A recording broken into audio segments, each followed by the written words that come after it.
प्रधानमंत्री नरेंद्र मोदी इस देश में नारा देते हैं सबका साथ, सबका विकास, सबका विश्वास। शायद यही नारा है, लेकिन इसमें एक वर्ग का विश्वास खोता चला जा रहा है इस नारे में, क्योंकि उन्हें यह लगता है कि अब कानून में सजाएं भी दो हिसाब से हो रही हैं। इधर वालों के लिए अलग, उधर वालों के लिए अलग।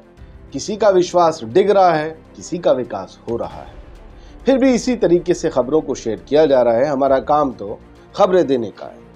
मुफ्ती सलमान अजहरी, उन पर पासा लगा है। पासा आपने शायद पहली बार एक्ट सुना होगा, वैसे तो पासा पलटता है, पासा फेंका जाता है। उनके ऊपर भी पासा फेंका गया है और उन्हें इस एक्ट के फेंकने के बाद जेल में भी वापस फेंक दिया गया है। उनकी जमानतें हो जाने के बाद अब यह सुनिश्चित कर दिया गया है कि कम से कम 3 महीने तक वो जेल से बाहर ना आ सकें। कम से कम, ज्यादा से ज्यादा तो सालों में हो सकता है। खैर, मामन खां एक विधायक हैं, हरियाणा से आते हैं, मुसलमान हैं खान साहब। इन पर यूएपीए लगा है। जी, यूएपीए। चलिए, गुजरात में भड़काऊ भाषण तकरीर पर घिरे मौलाना सलमान अजहरी को बेल के बाद नहीं मिली रिहाई। अब पासा के तहत एक्शन। क्या भाषण था? तुम्हारा वक्त आया है, हमारा दौर आएगा। और उसमें एक लफ्ज, यति नरसिंहानंद किनके आश्रय में पल रहा है? वो कथित संत टी राजा सिंह, विधायक भाजपा, वो किसके इशारों पर जहरीले बयान देता है? साध्वी प्रज्ञा जी, भाजपा सांसद, वो तो कहती हैं कि छुरियां चाकू तेज रखो। गोडसे उनके लिए तो कृपा और क्या कहते हैं, श्रद्धा के पात्र हैं। मोदी जी उन्हें मन से माफ भी नहीं कर पाए थे, कहा था उन्होंने, पता नहीं कर पाए। ये सब लोगों पर क्या जहां जहां इन्होंने बयान दिए हैं, और टी राजा सिंह और वो सुदर्शन वाला सुरेश चौहान के, और ये जो एक दो और हैं, ये लगातार बयान देते रहते हैं। क्या इन पर कभी कोई पासा, झांसा, टासा, मासा, लहसुन, ये वो कुछ नहीं लगता? लोग पूछ रहे हैं क्या ये सिर्फ उन्हीं के लिए होगा जिनका नाम मुफ्ती, सलमान या अजहरी होगा? यूएपीए किस मामले में लगा?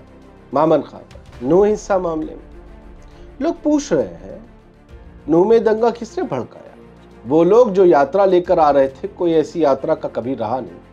और भड़काऊ नारे, गाय के नाम पर लोगों को खींच खींच कर मार देना, जलाने वाले उसका आह्वान कर रहे थे उस यात्रा का। उन पर तो यूएपीए नहीं लगाया।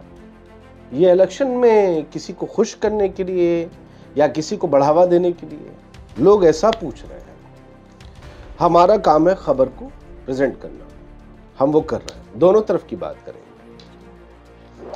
मुफ्ती सलमान अजहरी के ट्विटर हैंडल से ये बात सामने आई दोपहर 2:04 पर कि गुजरात में दर्ज तमाम केसेस में मुफ्ती सलमान अजहरी को जमानत मिल गई है, but the Junagadh police have now booked him. और अब जूनागढ़ की पुलिस ने एक नए मामले में, या यूं कहें कि एक नए एक्ट पासा के तहत उन्हें डिटेंशन में डाल दिया है।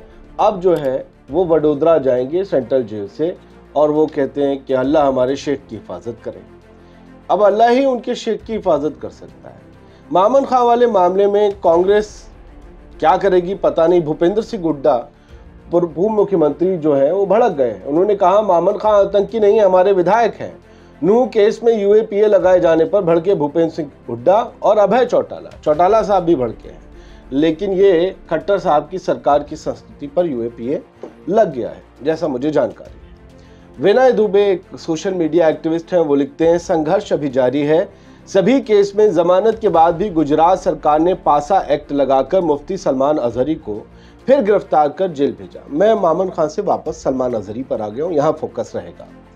चाहे जो कर लो, इस अल्लाह के बंदे को कोई ताकत रोक नहीं सकती। इतने एफआईआर के बाद भी हम सबने मिलकर जमानत करा ली, कहां रोक पाया कोई? तो चलो एक केस और सही, तुम पूरा दम लगा लो, हम मुफ्ती साहब को कानूनी तरीके से छुड़ा लाएंगे, तू रोक के दिखा।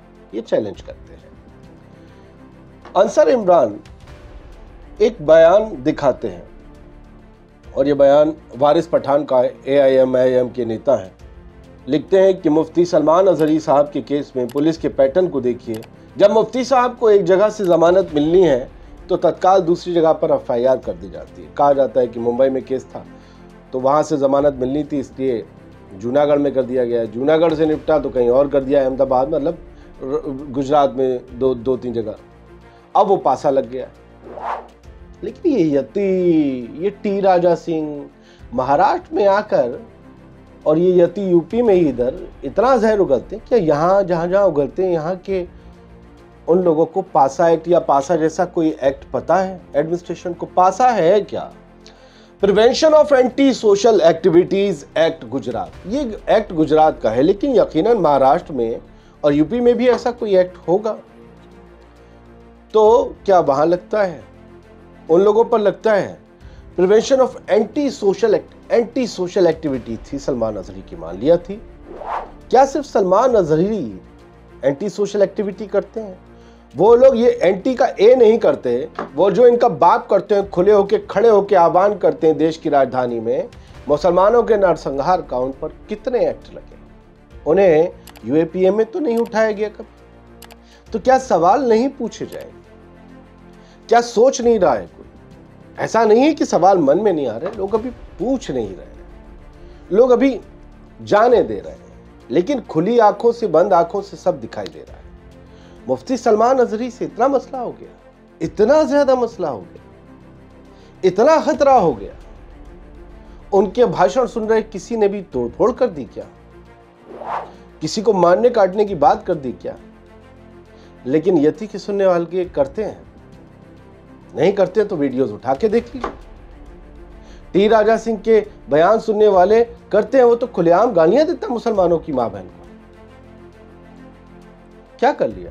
बीजेपी ने बाहर किया, थोड़ी दिन तमाशा हुआ, फिर अंदर किया, इलेक्शन लड़वाया, जीत गया। बीजेपी का है, कोई एक्ट काम नहीं करेगा, ऐसा है क्या? तो यहां पर अब तमाम लोग मजम्मत कर रहे हैं। अब ये लिखते हैं क्या कहते हैं आप, अच्छा वारिस पठान को सुनना चाहें तो थोड़ा सा सुनो। हाँ देखिए, 3 केस थे गुजरात में, तीनों केस में उनको जमानत हो गई। आज उनको मोडासा की कोर्ट ने भी जमानत दे दिया, साबरमती जेल में थे। मगर अभी कुछ देर पहले ही हमारे वहाँ जो लॉयर्स है, हमारी एमआईएम की पूरी जो टीम है, उनसे बात हुई। सलमान अजहरी साहब के भाई से भी मेरी बात हुई वहाँ पर, तो उन्होंने बताया कि वारिस भाई इनको बेल तो हो गई, मगर वहाँ से फिर कलेक्टर का एक ऑर्डर आया है जिसमें उनको Gujarat prevention of anti social activities act, पासा एक्ट के तहत पे उनको डिटेंशन का ऑर्डर दिया है। अब उनको शायद साबरमती जेल से बड़ौदा लेके जाया जाएगा, ऐसी मुझे जानकारी वहां से मिली है। तो हमारी टीम वहां पर है, लॉयर्स भी है। अब देखते हैं क्या होता है, जो भी कानूनी प्रतिक्रिया होगी वो करेंगे और इंशाल्लाह हमको यकीन है कि वो जल्द से जल्द रिहा हो जाएंगे। उनके भाई साहब ने भी कहा है कि आप तमाम लोगों से दुआओं की गुजारिश है। इंडियन अमेरिकन मुस्लिम काउंसिल ने लिखा, देखिए और समझिए एक के बाद एक किस तरह से लादा जाता है मामला मुस्लिम मौलानाओं पर। मुफ्ती सलमान अजहरी को बेल के बाद नहीं मिली रिहाई, अब पासा के तहत जेल। मुफ्ती सलमान अजहरी को मोडासा में दर्ज किए गए कथित भड़काऊ भाषण के मामले में कोर्ट से जमानत मिल गई, लेकिन मौलाना मुफ्ती के खिलाफ पासा यानी कि prevention of anti social activities act Gujarat की कार्रवाई किए जाने से उनकी रिहाई नहीं हो पाई। मौलाना को अब नई कार्रवाई के बाद बड़ोदरा जेल में रखा जाएगा। पासा के बारे में बहुत लोग जानते नहीं थे।